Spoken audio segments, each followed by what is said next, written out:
अस्सलाम वालेकुम रहमतुल्लाहि वबरकातुहू। ना बच्चों, आज हम एक नए सबक की शुरुआत कर रहे हैं और वो है रेस्पिरेशन। हम यहाँ पर बुनियादी तौर पे जो कंसेप्ट समझने वाले हैं, अगर आपको याद होगा तो हमने इससे पहले जो सबक पढ़ा था वो सबक कौन सा था? वो सबक था फोटोसिंथेसिस। इससे पहले हमने जो टॉपिक पढ़ा था वो कौन सा था? वो था फोटोसिंथेसिस। और फोटोसिंथेसिस के अमल में हमने क्या पढ़ा? हमने पढ़ा कि फोटोसिंथेसिस के अमल में जो पौधे होते हैं वो क्या करते हैं? वो खुराक बनाते हैं, वो ग़िज़ा बनाते हैं, और वही ग़िज़ा को आगे चल के हम या दूसरे जो जानदार हैं या खुद पौधे भी क्या करते हैं? इस्तेमाल करते हैं, और उससे वो क्या बनाते हैं? वो बनाते हैं तवानाई। अब ये जो तवानाई के इस्तेमाल का जो अमल होता है वो मुनहसिर होता है अमल तनफ़ुस पर। किस पर मुनहसिर होता है? अमल तनफ़ुस पर। अब सवाल ये आता है कि अमल तनफ़ुस का हमारे जिस्म में एनर्जी बनने से क्या लेना देना है?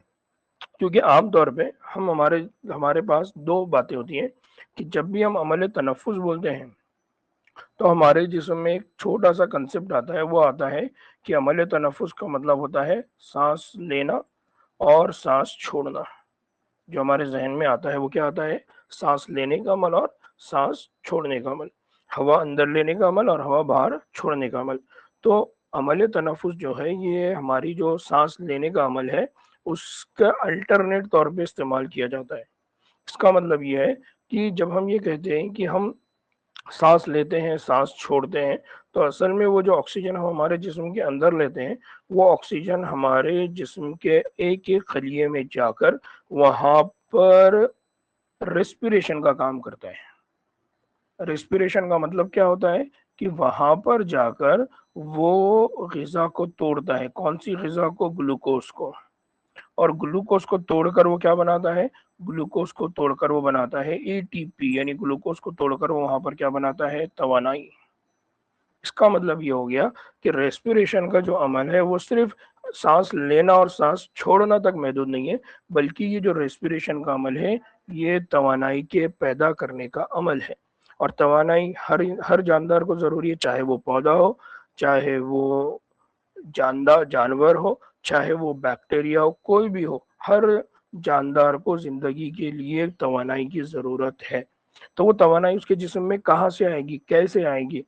कौन से उसके जिस्म के अंदर तामुलात होंगे, कौन-सी रिएक्शंस उसके जिस्म में होगी, ये सब हम इस चैप्टर में पढ़ने वाले हैं। तो सबसे पहली बात ये कि ज़िंदा रहने के लिए हमको साँस लेना क्यों ज़रूरी है?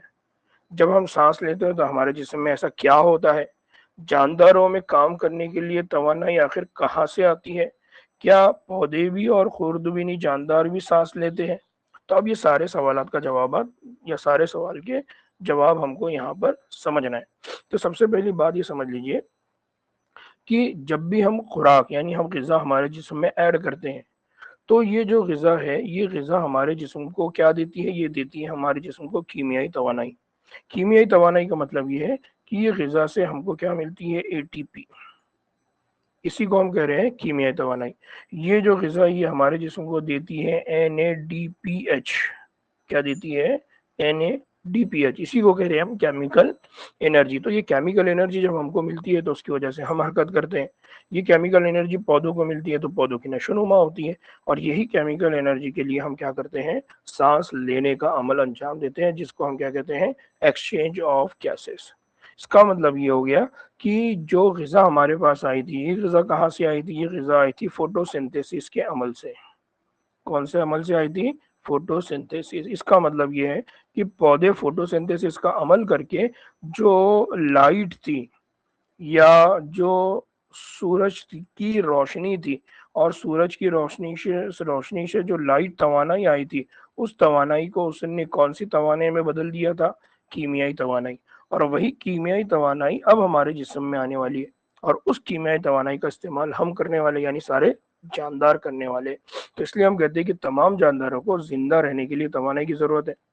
हरकत हो, नशो-नुमा हो, साँस लेने का अमल हो, उसके इन सारे कामों के लिए तवानाई की ज़रूरत है। फिर हम ये तवानाई जो है ये खुराक खाकर हासिल करते हैं, जिसमें क्या मौजूद होती है? कीमियाई एनर्जी महफ़ूज़ होती है, और कीमियाई एनर्जी किस शक्ल में मौजूद होती है? एक है एटीपी और दूसरा है एनएडीपीएच। ना अब عام طور پہ جو تنفس کا عمل ہوتا ہے جس میں ہم ہمارے جسم کے اندر کیا لیتے ہیں، آکسیجن، اصل میں ہوتا کیا کہ جو خوراک ہم نے کھایا تھا اس خوراک کے اندر موجود ہوتے ہیں کیمیائی بانڈ، یعنی کون سے بانڈ ہوتے ہیں، سی سی بانڈ۔ تو ہوتا کیا کہ یہ جو سی سی بانڈ ہوتے ہیں یہ ٹوٹنے کا لگتا ہے، پھر یہ جو عمل ہوتا ہے سی سی بانڈ کے ٹوٹنے کا، یہ عمل کیا کرتا ہے، خلیات کے اندر ہوتا ہے، اور خلیات کے اندر یہ کیا کرتا ہے، توانائی کو کیا کرتا ہے، خارج کرتا ہے۔ کس شکل میں خارج کرے گا، تو وہ توانائی کو خارج کرے گا اے ٹی پی کی شکل میں، یا وہ توانائی کو خارج کرے گا NADPH کی شکل میں، ٹھیک ہے۔ پھر یہ جو پورا بریک ڈاؤن کا عمل ہو رہا ہے، ٹوٹنے کا عمل ہو رہا ہے، خوراک کو توڑنے کا عمل ہو رہا ہے، یہ بہت کنٹرول ہوتا ہے اور یہ مرحلہ وار ہوتا ہے، یعنی اسٹیپ بائی اسٹیپ ہوتا ہے۔ یہ جو عمل ہے یہ دنیا کے تمام جانداروں میں ہر وقت جاری رہتا ہے۔ تو ابھی اگر میں پڑھا رہا ہوں یا آپ اگر سن رہے ہیں تو اس کا مطلب آپ کے جسم میں ابھی بھی سی سی بانڈ ٹوٹ رہا ہے۔ کس کے سی سی بانڈ، گلوکوز کے۔ تو فوٹو سنتھسس کے عمل کی وجہ سے گلوکوز بنا تھا، اور ریسپیریشن کی عمل سے یہی گلوکوز کیا ہونے والا ہے، ریسپیریشن کی عمل سے یہ گلوکوز کیا ہونے والا ہے، ٹوٹنے والا ہے۔ اور جب ریسپیریشن کے عمل میں یہ گلوکوز ٹوٹے گا تو اس ریسپیریشن کے عمل میں گلوکوز کے ٹوٹنے کی وجہ سے کیا بنے گی، توانائی بنے گی، یا کیا بنے گی، اے ٹی پی بنے گی، یا کیا بنے گی، انرجی بنے گی۔ اور جاندار ان انرجی کو کیا کریں گے، استعمال کریں گے اپنے الگ الگ کاموں کو انجام دینے کے لیے، ٹھیک ہے۔ تو بنیادی طور پر یاد رکھنا ہے کہ جو ریسپیریشن کا عمل ہوتا ہے اس سے سارے جانداروں کے اندر کیا بنتی ہے، توانائی بنتی ہے، اے ٹی پی بنتی ہے، NADPH بنتی ہے، جو الگ الگ کاموں میں کیا ہوگی، استعمال ہوگی۔ اب سوال یہ آتا ہے کہ ہمارے جسم کے اندر یہ جو ٹوٹنے کا عمل ہے کہاں پر ہوتا ہے، تو یہ عمل خلیے کے اندر واقع ہوتا ہے، اور توانائی ایک دم کے بجائے آہستہ آہستہ خارج ہوتی ہے، اور یہ خارج ہونے والی جو توانائی ہے او ٹی پی کی شکل میں کیا کر لی جاتی ہے، محفوظ۔ اب یہ جو عمل ہوتا ہے، یہ جو عمل ہوتا ہے یہ سائٹوپلازم، کہاں پر ہوتا ہے، سائٹوپلازم۔ تو اس عمل کی جو آغاز، اس عمل کی جو شروعات ہے یہ سائٹوپلازم میں ہوتی ہے، اور اس طرح سے اس عمل کا جو دوسرا مرحلہ ہوتا ہے وہ مائٹوکونڈریا میں ہوتا ہے، یعنی خلیے کے پاور ہاؤس میں ہوتا ہے۔ اس لیے آپ نے سنا ہوگا کہ جو مائٹوکونڈریا ہے، اس مائٹوکونڈریا کو ہم ہمارے جسم کا کیا کہتے ہیں، پاور ہاؤس، کیا کہتے ہیں ہم ہمارے جسم کا، اس کو پاور ہاؤس کہتے ہیں۔ تو یاد رکھنا ہے کہ یہ جو غذا کے ٹوٹنے کا عمل ہے، غذا کے ٹوٹنے کا مطلب کیا ہے، گلوکوز کے ٹوٹنے کا عمل۔ ہم ہے نا عام طور پہ ڈائجیشن کی بات کرتے ہیں، تو ڈائجیشن کے اندر ہم کیا کہتے ہیں کہ مان لو کہ آپ نے گلاب جامن کھایا، تو اب یہ جو گلاب جامن ہے یہ چھوٹے چھوٹے ٹکڑوں میں ٹوٹے گا، اور یہ چھوٹے چھوٹے ٹکڑے جب ہمارے جسم میں ہضم ہو جائیں گے تو ان سے ہم کو کیا ملیں گی، گلوکوز، ان سے ہم کو کیا ملے گا، امائنو ایسڈ، ان سے ہم کو کیا ملے گا، فیٹی ایسڈ۔ اور یہی glucose, amino acid, fatty acid کا استعمال کر کے آگے چل کے ہم ہمارے جسم کے اندر کیا بنائیں گے، اے ٹی پی، NADPH۔ تو اس طرح سے ہم ہر وقت جو کھانا کھاتے رہتے ہیں وہ اس لیے کھاتے ہیں تاکہ ہمارے جسم کو کیا ملے، اے ٹی پی ملے، انرجی ملے، تاکہ ہم کیا کر سکیں، جتنے بھی ہمارے کام ہیں، چلنا ہو، دوڑنا ہو، بھاگنا ہو، تیرنا ہو، یا کوئی بھی کام ہو، وہ کام ہم آسانی سے انجام دے سکتے ہیں۔ اب ہمارے جسم میں جو اے ٹی پی ہے اس اے ٹی پی کو ہم کیا کہتے ہیں، اے ٹی پی جو خلیہ ہے ہمارے، اس میں توانائی لے جانے والے ذریعے، یعنی یہ انرجی کیریئر ہے، یہ توانائی کو لے کر جاتے ہیں۔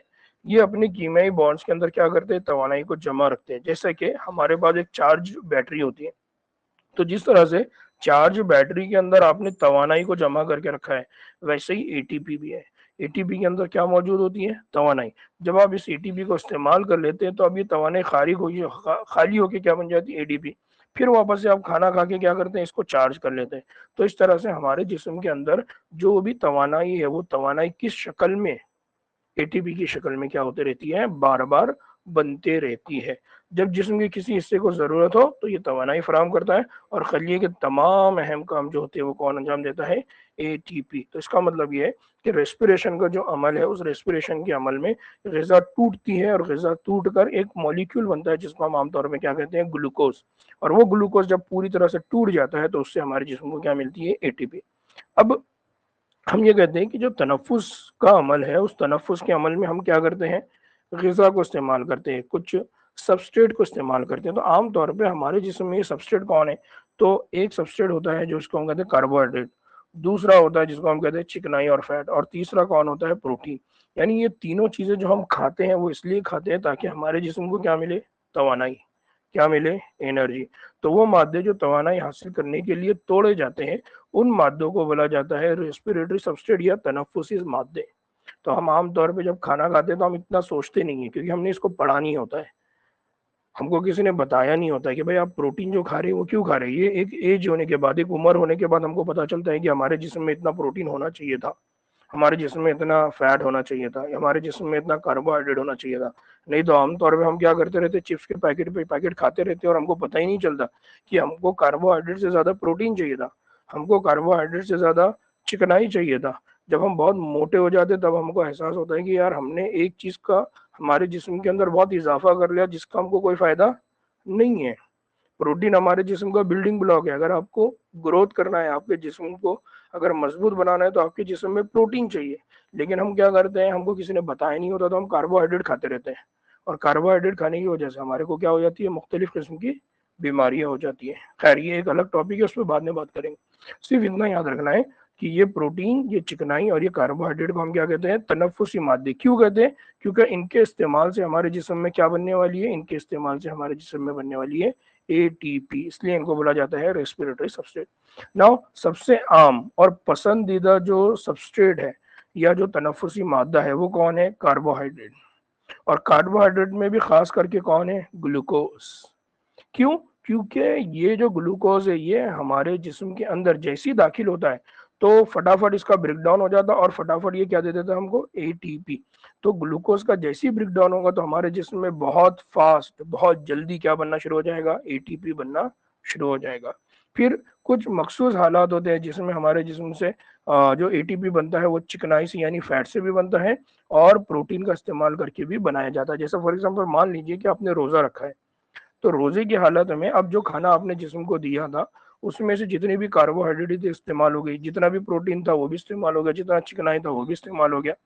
अब उसके बाद आपके जिस्म को और तवानाई चाहिए, तो आपके जिस्म के अंदर जो प्रोटीन जमा हुआ है बॉडी उसको इस्तेमाल करेंगी, या आपके जिस्म में जो चिकनाई है उसका इस्तेमाल करेंगे। तो कुछ हालात में, कुछ स्ट्रेस कंडीशन में, मतलब मान लीजिए कि आपके पीछे डॉगी लग गया, अब आपको तवानाई की बहुत ज्यादा जरूरत है, आपका जिस्म के अंदर क्या होगा कि ये जो प्रोटीन है, ये जो फैट है जो आपके जिस्म में स्टोर करके रखा हुआ है वो क्या होगा? इस्तेमाल में आने लगेगा। तो कुछ हालात में हमारे जिस्म में फैट और प्रोटीन को भी क्या किया जाता है? रेस्पिरेटरी सबस्ट्रेट के तौर पे क्या इस्तेमाल किया जाता है। फिर जब इन मादों का हमारे जिस्म के अंदर इस्तेमाल होता है यानी तोड़ने का अमल होता है, क्योंकि हमको तोड़कर इनसे क्या बनाना है? एटीपी बनाना है, एनर्जी हासिल करना है। तो इस अमल को बोला जाता है ऑक्सीडेशन। क्या बोला जाता है इसको? ऑक्सीडेशन। तो इस तरह से क्या होता है कि ये जितने भी मादे हैं इन मादों की ऑक्सीडेशन होती है यानी तोड़ने का अमल होता है, जिससे जिस्म को क्या मिलती है? तवानाई। तो अब याद रखना कि जब भी आप बायोलॉजी की लैंग्वेज में, बायोलॉजी में जब ये बोलेंगे कि ग्लूकोज है या प्रोटीन है या फैट है ये तोड़ रहा है, तो आप तोड़ने का अमल नहीं बोलना, डाइजेस्ट हो रहा है ऐसा नहीं बोलना, अब आपने बोलना ऑक्सीडेशन हो रहा है। और जब भी ऑक्सीडेशन होगा तो उसके नतीजे में क्या बनेगी? तवानाई बनेगी। तो ऑक्सीडेशन का जो लफ्ज होता है आम तौर पे जब हम हमारे जिस्म की बात करते हैं, रेस्पिरेशन की बात करते हैं, डाइजेशन की बात करते हैं, तो तोड़ने के लिए इस्तेमाल होता है ना। अब सवाल ये आता है कि क्या पौधे भी अमल तनफुस करते हैं? जी, पौधे भी बिल्कुल इंसानों की तरफ क्या करते हैं? तनफुस का अमल करते हैं। कैसे? पौधे के हर खलिए बशमुल गैर सब्ज हिस्सों, जैसे कि जड़ है, तना है, गैर सब्ज हिस्से यानी उनका जो कलर है वो हरा नहीं है। तो पौधे के हर खलिए को जिंदा रहने के लिए तवानाई की जरूरत है। जब हर खलिए को तवानाई की जरूरत है इसका मतलब वो भी कौन सा अमल करेगा? रेस्पिरेशन का अमल करेगा, तवानाई बनाने का काम करेगा। तो तनफुस का ये जो अमल है ये दिन और रात दोनों वक्तों में जारी रहता है। पौधों में गैसों के तबादले के लिए उनके पास स्पेशल क्या होते हैं? ऑर्गन होते हैं या स्पेशल अजू होते हैं। उन एक को बोला जाता है स्टोमेटा और दूसरे को बोला जाता है लेंटिसेल। तो आप अगर ये देख रहे होंगे ना तो यहाँ पर पौधा है, ये दिन की शक्ल बता रहे हैं, रात की शक्ल बता रहे हैं। तो ये बताया जा रहा है कि चाहे दिन हो चाहे रात हो पौधे भी रेस्पिरेशन का अमल करते हैं। कैसे करते हैं? تو पत्तों में स्टोमेटा के जरिए करते हैं, और तनों की बात करें तो वहाँ लेंटिसेल होते हैं, और जड़ों की बात करते हैं तो जड़ों की जो सरफेस एरिया होता है, जड़ों के अंदर जो स्पेशल रूट सेल होते हैं वो भी क्या करते हैं, अमल तनफुस अंजाम देते हैं। तो बुनियादी तौर पर याद रखना कि जिस तरह से जानदार अमल तनफुस अंजाम देते हैं, वैसे ही पौधे भी अमल तनफुस अंजाम देते हैं, यानी सबको अमल तनफुस अंजाम देना है। क्यों? क्योंकि सबको तवानाई चाहिए, सबको एनर्जी चाहिए, सिर्फ तरीक़ेकार अलग अलग होंगे, और वो तरीक़ेकार में क्या फ़र्क होता है हम आगे उसको देखने वाले हैं ना। अब अमल तनफुस को अगर हम रेस्पिरेशन अमल तनफुस को यानी रेस्पिरेशन को हम अगर फोटोसिंथेसिस के साथ, ज़ियाई तालीफ के साथ अगर देखते हैं, तो हमको इनको कंपेयर करेंगे तो हमको समझ में आएगा कि ज़ियाई तालीफ में क्या हुआ था और रेस्पिरेशन में क्या हुआ था ना। सबसे पहले ये कि ज़ियाई तालीफ या फोटोसिंथेसिस के अमल में ग़िज़ा बनती है, जबकि तनफुस के अमल में ग़िज़ा टूटती है, खुराक को तोड़ा जाता है। तनफुस का जो अमल होता है आमतौर पे फोटोसिंथेसिस का अमल जो होता है, ज़ियाई तालीफ का जो अमल होता है वो क्लोरोप्लास्ट में होता है, जबकि तनफुस का अमल, रेस्पिरेशन का अमल वो कहाँ पर होता है, माइटोकॉन्ड्रिया में होता है। इसी तरह से ज़ियाई तालीफ की बात करते हैं तो सूरज की तवानाई को ये क्या करता है, महफूज करता है। क्या करता है ये? सूरज की तवानाई को महफूज करता है, और वही सूरज की तवानाई कीमियाई तवानाई में बदल जाती है। तो अब वो फोटोसिंथेसिस के अंदर जो ग़िज़ा बनी थी, अगर वो जानदार इस्तेमाल करता है या खुद पौधा भी इस्तेमाल करता है, तो वो जो तवानाई थी एटीपी की शक्ल में बनी हुई है, वो काबिल इस्तेमाल होती है, और इस तरह से काबिल इस्तेमाल तवानाई यानी एटीपी के शक्ल में क्या हो जाती है, खारिज हो जाती है। तो इस तरह से याद रखना है कि ज़ियाई तालीफ का अमल यानी फोटोसिंथेसिस और तनफुस का अमल यानी रेस्पिरेशन दोनों भी एक दूसरे से जुड़े हैं। एक जगह ग़िज़ा बनेगी, दूसरी जगह ग़िज़ा इस्तेमाल होगी। एक चीज़ क्लोरोप्लास्ट में होगी, दूसरी चीज़ माइटोकॉन्ड्रिया में होगी। एक जगह पर तवानाई बनेगी यानी लाइट एनर्जी को केमिकल एनर्जी में बदला जाएगा, और दूसरे अमल के अंदर वही केमिकल फॉर्म ऑफ एनर्जी को क्या किया जाएगा, इस्तेमाल किया जाएगा। ठीक है।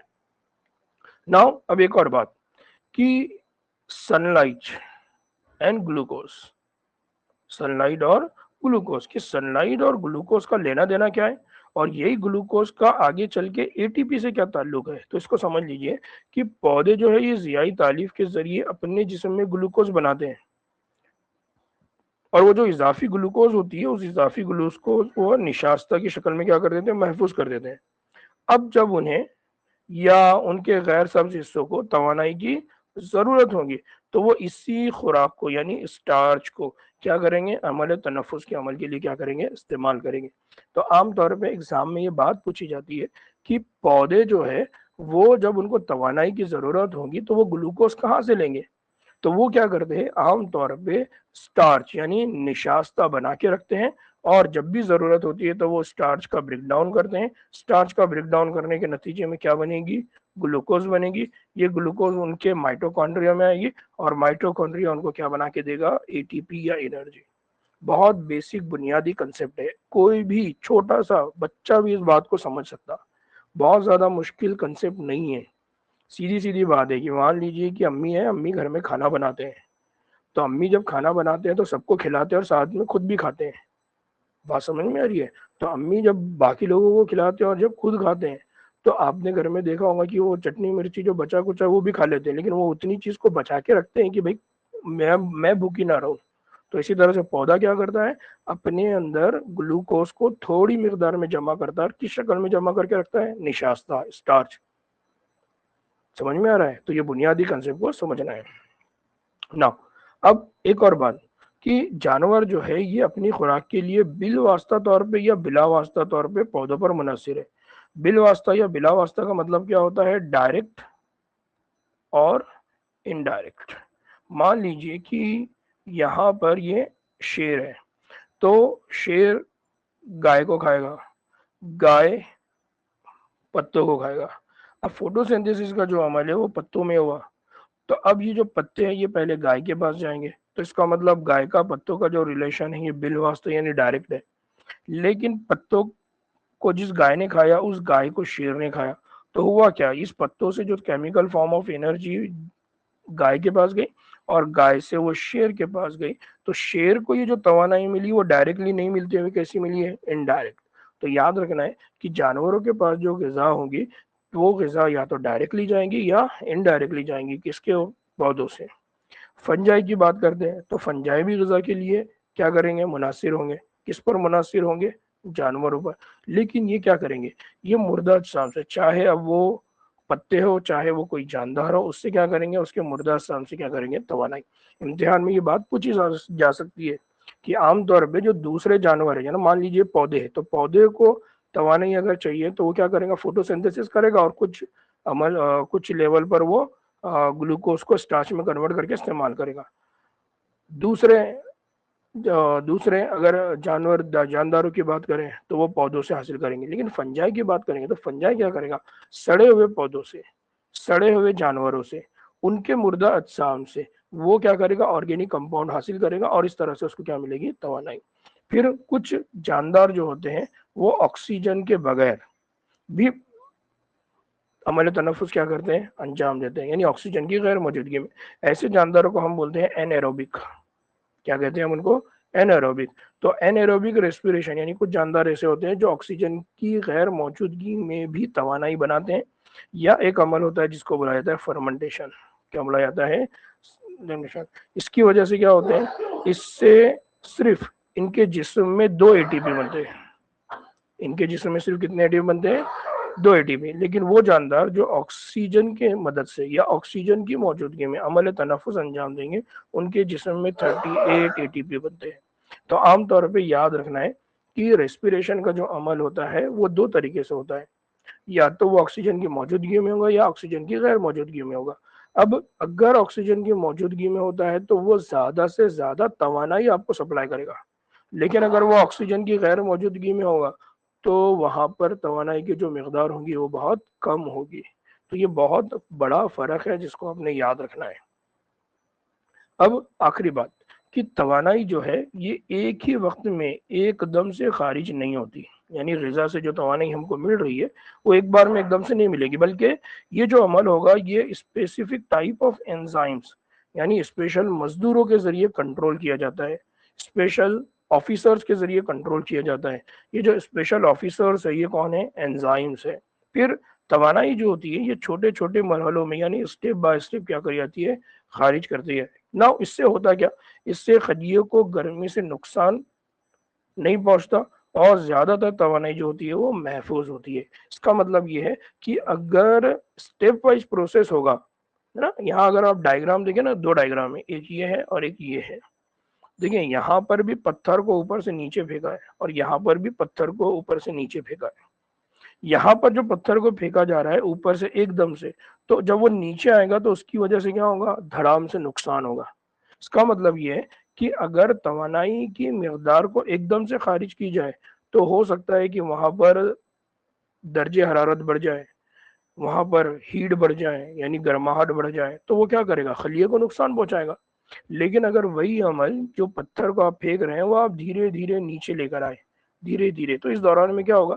جیسے جیسے آپ اس کو نیچے لائیں گے اس دوران میں جو توانائی خارج ہو رہی ہے وہ توانائی کی وجہ سے اس خلیے کے درجہ حرارت میں ذرہ برابر فرق نہیں آئے گا. ایک، اگر درجہ حرارت میں کوئی فرق نہیں آئے گا تو اس کا مطلب اس کے جسم کے اندر ہونے والے سارے تعاملات صحیح طریقے سے چلیں گے. دوسرا کہ جیسے جیسے آپ دھیرے دھیرے لے کر آئیں گے تو آپ اس طرح سے توانائی کی مقدار کو بھی کیا کریں گے؟ محفوظ کرتے جائیں گے. کیونکہ ہم کو پتا ہے توانائی ایک شکل سے دوسری شکل میں کیا ہو جاتی ہے؟ شفٹ ہو جاتی ہے. آپ کیا کریں گے؟ اس کی وہ جو شکل ہے جس میں وہ آسانی سے محفوظ رکھ سکتی ہے اس کو کیا کریں گے؟ باقی رکھیں گے. اس لیے یاد رکھنا ہے کہ جب بھی ہم ریسپیریشن کی بات کرتے ہیں تو ریسپیریشن کا جو عمل ہے یہ انزائم کی مدد سے کیا جاتا ہے، اسٹیپ بائی اسٹیپ کیا جاتا ہے، چھوٹے چھوٹے مرحلوں میں. اس لیے کیا جاتا ہے تاکہ جو توانائی ہے وہ حرارت کی شکل میں لاس نہ ہو جائے، تاکہ وہ جو توانائی ہے اس کا ضیاع نہ ہو جائے، وہ لاس نہ ہو جائے، نقصان نہ ہو جائے، بلکہ وہ توانائی محفوظ ہو جائے اور پھر اس مؤثر توانائی کا ہم کیا کر سکیں؟ آسانی سے اخراج کر سکیں تاکہ ہم اس کو کیا کر سکیں؟ استعمال کر سکیں. ٹھیک ہے. ناؤ اب ایک اور بات، جو آخری بات ہے جو ہم کو اب فوٹو سنتھیسس اور ریسپیریشن میں لنک بنانا ہے، وہ کیا ہے کہ سورج کی روشنی ہے، سورج کی روشنی سے آپ کو کیا بنا؟ خوراک بنی، غذا بنی. یعنی یہاں پر کون سا عمل ہوا؟ Photo synthesis. اب یہی جو غذا ہے یہ کیا ہوا؟ یہ کسی جاندار نے کھایا. اب اس غذا کا کیا ہونے والا ہے؟ بریک ڈاؤن، یعنی اس کا کیا ہونے والا ہے؟ ریسپیریشن. अमल तनफुस, नतीजे में क्या बनेगी, एटीपी। तो तनफुस दरअसल शमसी तवानाई, खुराक और खलिए के काम को आपस में क्या करने का नाम है, जोड़ने का नाम है, और ये जिंदगी के तमाम अफ़ाल को जारी रखने के लिए इंतहाई ज़रूरी है। ठीक है, तो बुनियादी तौर पर ये कुछ बेसिक कंसेप्ट है जो अमल तनफुस से मुतालिक है। ठीक है, तो इनको पढ़िए, अच्छे से समझिए, और फोटोसिंथेसिस का जो चैप्टर है उसको समझिए। अगर आप फोटोसिंथेसिस के सबक को अच्छे से समझ गए तो अमल तनफुस को समझना आपके लिए आसान होगा। वहां पर अगर आपने केल्विन साइकिल को समझ लिया तो यहाँ पर आपको क्रेब्स साइकिल समझने में आसानी होगी। वहां पर अगर C4 पौधों ने केल्विन साइकिल किस तरह से डेवलप किया है, बंडल शीट में डेवलप किया, तो यहाँ पर आपको ETS, इलेक्ट्रॉन ट्रांसपोर्ट सिस्टम या चैन समझ में आएगा। वहां पर हमने कीमो ऑस्मोटिक थ्योरी पढ़ा था, सेम कीमो ऑस्मोटिक थ्योरी हम यहाँ पर भी पढ़ेंगे। तो अगर आपने फोटोसिंथेसिस के चैप्टर को अच्छी तरह से समझ लिया तो इंशाल्लाह ये रेस्पिरेशन चैप्टर भी आपको बहुत अच्छे से समझ में आएगा। ठीक है, चलिए आज हम यहीं पर हमारा पूरा लेक्चर खत्म कर रहे हैं। अस्सलाम वालेकुम रहमतुल्लाहि बरकातहू।